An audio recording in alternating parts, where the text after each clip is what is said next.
begin by looking over a couple of questions from your homework. We're going to start off by looking at number 12. I've got this worked out for you.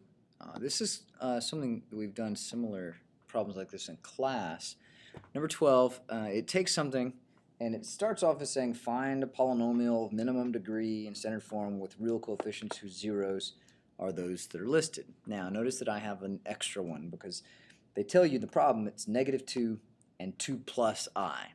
But we all know that if I have 2 plus I, I'm sorry, you have 1 plus 2I, I'm going to have also 1 minus 2I. I'm going to have to add that root when I work it out. It's just automatic. Even if I had a square root, I would also have negative square root. So let's just kind of look at this. So the first thing I want to look at really is just let's go ahead and use the FOIL method or the distributive property, and let's multiply these two things together. We've actually did this one in class. If you did number 6, you already did this process. So this will help maybe confirm that you were doing it the right way. So this is kind of 6 is built into 12. So it's a little shortcut if you remembered that. If I multiply together just the imaginary components, and this is what I get. I'm taking the first terms, the second term, or the outer terms, which is going to be x times x plus 2i, that's what you have here. Then you have x times 1 minus 2i with the negative sign out front, so that makes it minus x times 1 minus 2i. Then of course you have negative times negative, that makes positive. Then this part times that part would be here. Now, I'm going to go ahead and distribute my negative x into this part and my negative x into this part, and I went ahead and multiply that together. Remember, the shortcut to multiplying complex conjugates is just square the first term, square the next one, and put a plus sign. And so you're going to 1 plus 4 to give you 5. If you need to see that, go ahead and FOIL that out. Remember that I squared is -1. Once I've got this part, I look to see what combines. So you have minus x and minus x. That's going to combine to give you -2x. The -2xi and the plus 2xi is going to cancel. And this is confirmation that you're doing it the right way. Every time that you have roots like this, when you multiply two things together that have I, like the 1 plus 2i and the 1 minus 2i, those are going to, your i's are eventually going to be canceled out. You're not going to have an I to begin with, or to end with.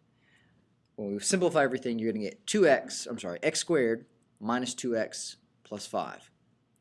And you say, well, aren't we finished? No, we've got a whole other factor to multiply. So we bring that factor back down. We had it at the top up here. We're going to bring that down. And now, since we've already got one side, really the hard part's already done. It's just a little bit tedious. And so we're going to go ahead. I'm going to FOIL. Well, it's not really FOIL because it's not 4 terms, but I'm going to use the distributive property and take the x and multiply times all 3 parts. That's where I get x squared. Oops, that's not x squared. Let's fix that. Where is it?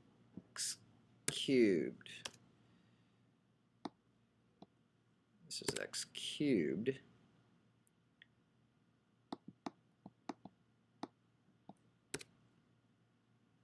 There we go. X cubed. And then x times -2x is going to be -2x squared. X times 5 is 5x. 2 times x squared is going to give me positive 2x squared. And then 2 times -2x, it's going to be -4x. And then 2 times 5 is 10. Combine all your like terms, which in this case there's 2 groups. You have the x squareds, which they cancel out. And you have the 5x and the -4x. When I simplify that, I get my x cubed plus x plus 10, and that is the correct answer. Be careful. Take these very slowly, one at a time. You should be able to follow the steps. If you need to go back and rewatch that, rewind it, and follow that. Pause it when you need to, just to kind of check over things. We're going to move on to the next set. The next question we're going to look at is number 30. I gave you a polynomial, a 4th degree polynomial, and it says basically find all the zeros and write the as a linear factorization of the function. Okay, so we're going to come down here. I automatically look at it and I think, what's my P and my Q? So my p is -2, my q is 3, and I went ahead and thought about what are my possible rational roots. I know I didn't say to find these, but let's just recover that for just a second. If I look at p over q, I get plus or minus 1, plus or minus 2, and then plus or minus 1/3 and plus or minus 2/3. So you can see I went ahead and put the picture of the graph for you. It looks like I've got a root. It looks like -2 and possibly a positive 1/3, maybe a positive 2/3, probably 1/3 because it's closer to 0 than it is to 1. And it turns out that is exactly right. It turns out that my roots turn out to be -2 and positive 1/3. So what this does is it gives me a good starting place for looking at my synthetic division or long division, if that's what you chose to do. So we're going to kind of come down using these two roots. We're going to go using synthetic because I need to find the other two roots because they're imaginary. So let's go ahead and look at it from that direction. Okay, so we go ahead and set it up. Over here on this side, you have -2 is the first one I chose. If you did it backwards, it would have been the side. It will work out either way. So these are my coefficients from my polynomial from up top. 3, 8, 6, 3, and -2. There they are there. And we're going to kind of work down over this way. And so we have here, bring my 3 down. -2 times 3 is -6. Add, and so I get positive 2. -2 times positive 2 is -4. Add again, I get positive 2 again. -4. Add them together, you get -1. -2 times -1 is positive 2. When I add those together, I get 0. Just confirming that that is actually a root. Now, sometimes you might freak out because you've got fractions to deal with, but majority of the time it's actually going to be pretty straightforward, and they'll usually work out kind of like this one did. All right, I'm going to try the other root now. I bring my 3 down. 1/3 times 3 is 1. Add them together, you get 3. 1/3 times 3 is 1. Add them together, you get 3. You take 1/3 times 3 to get 1 again, and you get 0. Here again, I don't have any remainder, which tells me that this is a root. Now come on this side. My reduced quadratic is 3x squared plus 3x plus 3 equals 0. Now I want to use the quadratic formula to solve this out. Immediately, I can use 3, 3, and 3 if I wanted to in my quadratic formula, and it would still work, but it's not going to work now, or I don't have to. I'm going to go ahead, I'm going to divide by 3 all the way across. So you divide all 4 pieces, including the 0, by 3, and that gives me this equation.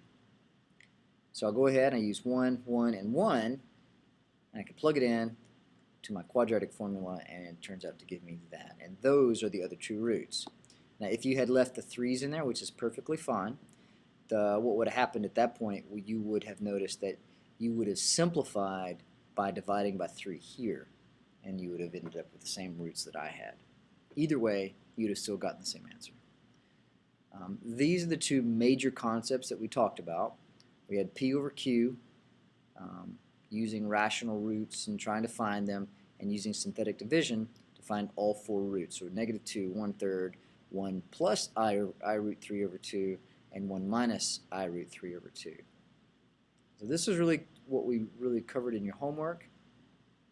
Going one way, we have the roots, getting back to our original polynomial, and then the other way, this way is a little bit more difficult because you don't have the exact direction to go in, is finding my roots. We're going to do a little bit more today. If you need to go back and pause this, okay, look at the synthetic division part, double check it, make sure you understand it. The next part's going to really test you if you can do this synthetic division correctly. So let's move on. We are going to look at using synthetic division, but what happens if I have complex roots? Now, don't freak out. This is a little bit heavy on the multiplication, but just take it a step at a time, and it should work out quite nicely. So what you're going to do, you're going to look at z. This is the one I want to test out. So we're going to have these values. These are my coefficients, and you're just going to work them out. So let's go synthetically. Now I'm giving myself a lot of room here because when I have the 1 plus 2i or 1 minus 2i as my roots, then you're going to see this happen. Now, okay, one thing to note, if I have 1 plus 2i, I'm also going to have 1 minus 2i as my roots. And so you'll see this eventually. I'm going to do both roots right here. You have 1 minus 2i and 1 plus 2i. I don't know why I did it backwards, but if you did it forwards or backwards, same way it's going to work. We're going to do it with 1 minus I first, and then we're going to come back and do it with 1 plus 2i. Notice I have 4 roots. When I get down to a quadratic, I can go straight to the quadratic formula. I don't have to worry about the quadratic or the synthetic division anymore. So let's look at this. All right, so let's just kind of walk through this part of it here. Let's just go down to that part. 1 minus 2i, I bring my 4 down and multiply 4 times this, and this is basic distribution. 4 times 4, or 4 times 1, is 4. 4 times 2i is 8i. Add those things, you get this. Multiply again. Now this is 1 minus 2i times 4 minus 8i. This is FOIL. When you multiply two complex numbers together, you will get another complex number. And in fact, it's this one. You'll end up with negative 12 minus 16i. Okay, so double check, use FOIL, just multiply those two things together, and you see what you should come out with this part here. Making sure that I squared is negative 1. That's how you're going to get just two terms. When you add, you're going to combine the whole number with the whole number.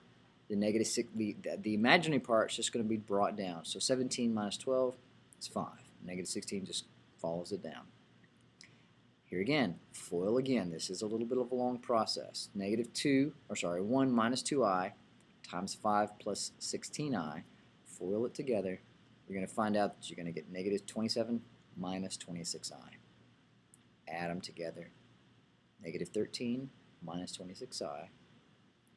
FOIL again. You'll find out this time that your i's are going to end up canceling out, and you'll end up with just negative 65. Add those together and you get 0. And this was something you already knew was going to happen because you knew it was a root. They told you it was a root, so my remainder should always end up being 0. Because I know that complex numbers come in pairs, I can redo this yet again. This one will be a little easier. Whichever one you did first, the second set is going to be easier. Bring it down, and you get 4 times 1 is 4, 4 times 2 is 8i. Notice these are opposites, so the i's cancel, and this time, instead of having just the whole numbers added, you're going to have i's pretty much cancel out every time. 4 plus 4 is 8, and the i's cancel. 5 plus 8 is 13. When I multiply, distribute here, and the 16s are gone. When I do this again, I get negative 13 plus 26i. Here again, both cancel, giving me 0. Exactly what I expected to see, because it was already a root. What do I do next? Go ahead, and we finish the problem out with the quadratic formula. I rewrite it since I had pulled out 2 roots already. That means that I started with a 4th powered equation. When I pull out 2 roots, these are the roots.